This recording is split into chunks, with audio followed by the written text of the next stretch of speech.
Alléluia, oh. Alléluia, oh. Jésus m'a sauvé.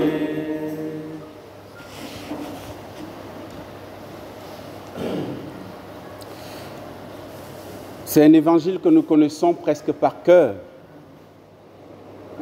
Parce que c'est l'un des textes majeurs qui justifie la dévotion mariale. Et il est plus universel que nous ne pouvons imaginer. Parce que même si nos frères et sœurs protestants ont de la peine à comprendre le rôle de la Vierge Marie dans le mystère du salut, dans l'économie du salut, on a l'impression, en fait, on a envie de dire, mais soit ils sont de mauvaise foi, soit ils ne comprennent rien aux Écritures. Bon. Parce que on ne peut être plus clair que ça. Je vous rappelle que nous sommes au pied de la croix, comme on l'a entendu. Jésus est en train de mourir. Jésus est en train de vivre ses dernières heures de l'histoire de sa vie sur terre. Et ce qu'il va se passer à la croix, c'est vraiment ce qu'on appelle, dans le jargon ordinaire et juridique, le testament. Jésus livre, à travers ce qu'il va dire, à travers ses dernières paroles, son testament. Pas un testament au hasard, c'est le Rédempteur. C'est celui qui est en train de sauver le monde sur la croix, qui est en train de dire ces paroles. C'est pourquoi quand on parle de cette parole de Jésus à la croix, c'est capital. Parce que c'est vraiment des paroles qui achèvent sa mission d'évangélisation sur la terre, sa mission de salut. Et donc, chaque parole, chaque mot vaut son pesant d'or. On ne peut pas occulter, surtout, ces dernières paroles du Christ à la croix.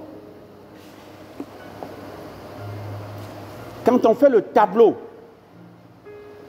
quand on zoome, quand on fait arrêt sur image sur ce qui se passe à la croix, on voit Jésus en croix. Au pied de la croix, on trouve, selon, n'est-ce pas, l'évangile de Jean, 4 personnes. C'est extraordinaire, hein? Bon, les femmes sont toutes majoritaires. Il y a 3 femmes, il y a un homme. Bon, c'est depuis toujours, les femmes, sur le plan spirituel, elles ont toujours battu les hommes. Bon.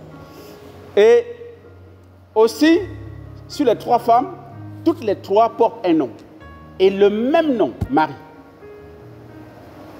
Donc, pour identifier l'une de l'autre, on dit Marie, enfin, se tenait près de la croix de Jésus, enfin, se tenait sa mère. Bon, on connaît son nom, Jean ne précise pas le nom, parce que chaque fois que Jean fait mention à la Vierge Marie, il dit toujours la mère de Jésus. Toujours. Se tenait sa mère avec la sœur de sa mère, Marie, femme de Cléopas, et Marie-Madeleine. Et Jésus, voyant sa mère et près d'elle le disciple qu'il aimait, dit à sa mère, « Femme, voici ton fils. » Et ensuite, puis il dit au disciple, « Voici ta mère. » Remarquons qu'il y a une hiérarchie. Hein. Pourquoi Jésus s'adresse d'abord à sa mère? En l'appelant femme, évidemment, on n'a pas le temps, parce que sinon on allait bien développer pourquoi il appelle femme, on n'a pas le temps. Mais bon, pourquoi il s'adresse d'abord à sa mère? Parce qu'en temps normal, devant une telle épreuve, devant une telle souffrance du Fils unique, une maman est inconsolable. Une maman est difficilement saisissable, c'est-à-dire qu'on ne peut pas maîtriser ses faits et gestes à cette heure-là, en ce moment-là. Donc, on se serait attendu sur le plan normal, sur le plan ordinaire, que Jésus s'adresse à son disciple en disant que protège ma mère. Non, c'est l'inverse. Femme, il appelle femme. Femme, voici ton fils. Autrement dit, la responsabilité la plus grande revient à la Vierge Marie. Pourquoi? Mais à dessein.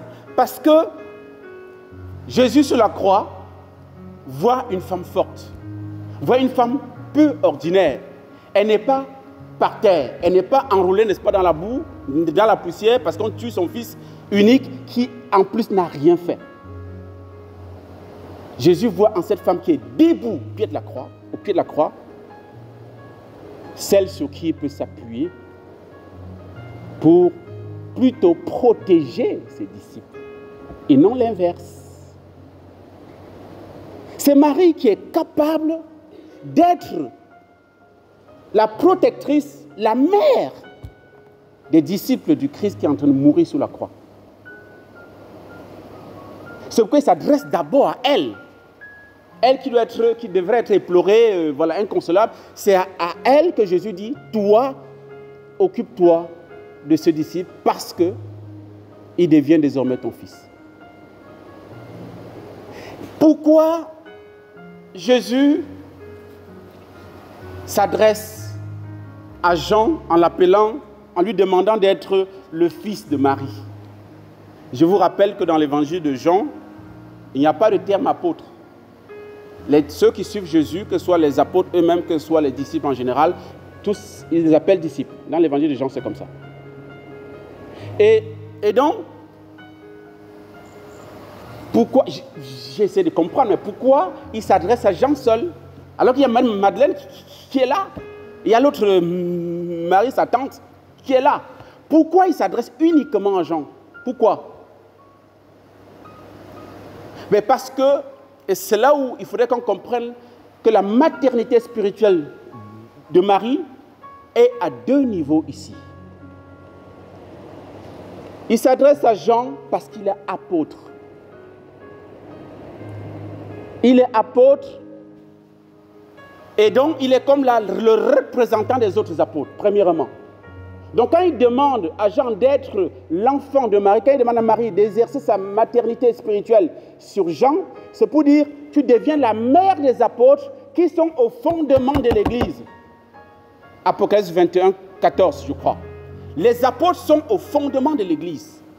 Et donc en étant la mère des apôtres, elle est la mère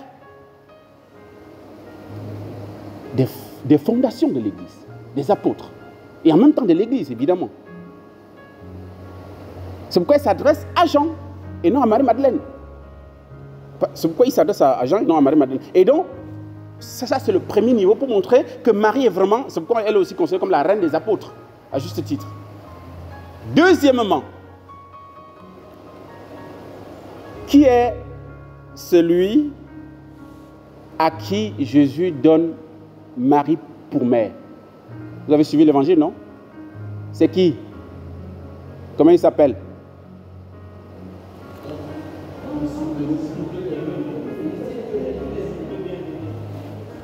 Ah, vous êtes trop intelligent. Je m'attendais à Jean. Je m'attendais que comme vous sortiez Jean. J'avais dit archi faux. Il n'y a pas Jean ici. C'est le disciple que Jésus aimait. Et ça, c'est extraordinaire. Jean, dans son évangile, ne s'est jamais prononcé. Ne s'est jamais présenté comme Jean. Jamais. Toujours comme le disciple que Jésus aimait. Le Saint-Esprit a voulu que quand il écrit son évangile, qu'il ne mette pas son nom, qu'il ne s'identifie pas comme Jean. La tradition a bien reconnu en lui Jean, évidemment. Mais l'évangile, sur le plan littéral et textuel, il ne s'agit pas de Jean. Il s'agit du disciple que Jésus aimait. Ça signifie quoi? Ça signifie que Marie est mère de tout disciple que Jésus aime. Et le fait qu'il n'y a pas le nom de Jean, ça signifie que tu peux mettre ton nom. Ça peut être toi, ça peut être moi. Donc Marie est mère non pas seulement de Jean, non, mais de tous les disciples de Jésus. Amen.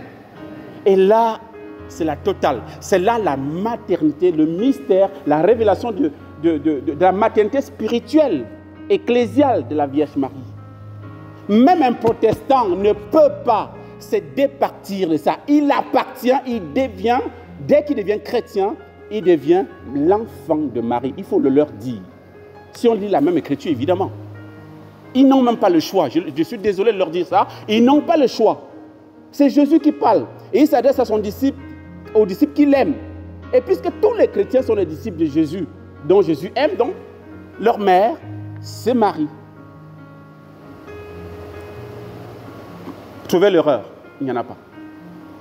Et donc, du coup, le disciple que Jésus aime, il n'y a pas de discrimination masculine, tout ce que vous voulez. Marie-Madeleine est comprise parce qu'elle est disciple du Christ.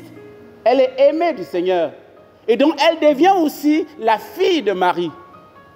Ainsi de suite, jusqu'à nous, tous ceux qui ont rencontré le Christ deviennent ipso facto des enfants de Marie. Voilà ce que nous célébrons aujourd'hui. La maternité spirituelle et ecclésiale de la Vierge Marie. Et du coup, vous avez là des arguments clairs et limpides, bibliques, puisque les gens là aiment nous dire est-ce que c'est biblique. Voilà. Vous avez tout pour leur dire que, les amis, vous et moi, on appartient à une mère, il s'appelle la Vierge Marie. Même s'il crie au scandale, tu dis, je suis désolé mon gars, si tu es chrétien, Marie est ta mère. Vous lui citez Jean chapitre 19, versets 26 et 27. Il va fermer sa bouche. Parce qu'en temps normal, il n'y a pas... Voilà, c'est clair. Donc nous avons à prier, frères et sœurs, pour garder précieusement cette mère, comme Jean l'a fait. À partir de cette heure-là, le disciple l'a pris chez lui. Ça ne signifie pas que Jean prend Marie dans sa maison. D'abord, il n'en a pas. Je ne sais pas si vous vous rappelez, parce que Jean, c'est le plus jeune des apôtres. Hein?